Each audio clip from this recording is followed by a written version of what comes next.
12 math है, 3D plane का part है। इसमें कह रहे हैं find the angle between the planes. दो प्लेन का इक्वेशन दिया हुआ 3x plus 2x minus 3y plus 4z equal to 1, दूसरा दिया है माइनस एक्स प्लस 1।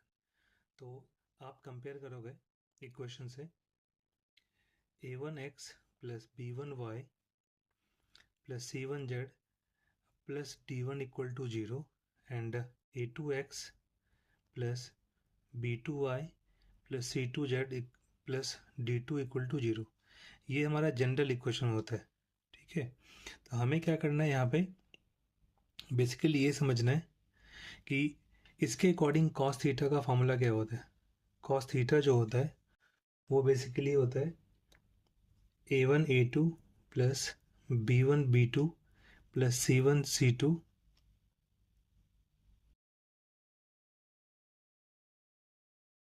अपॉन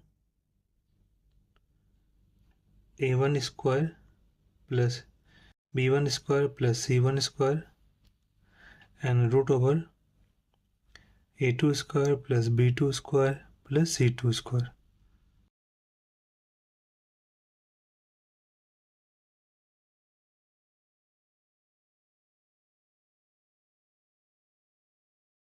तो यहाँ पे में आप कन्वर्ट करेंगे यहाँ पे एक तरह से 2x minus 3y plus 4z minus 1 equal to 0 होगा। दूसरा क्या होगा, minus x plus y plus 0z minus 4 equal to 0। तो यहाँ पे a1 कितना मिलेगा 2, b1 जो है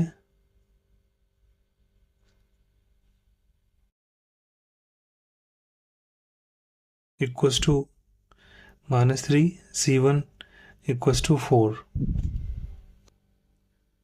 कॉस थीटा इक्वल्स टू क्या होगा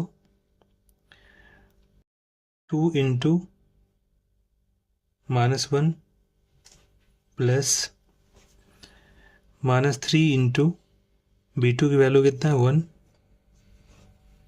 plus 4 into 0 upon root over 2 square a1 का स्क्वायर माइनस 3 स्क्वायर प्लस 4 का square and root over minus 1 का स्क्वायर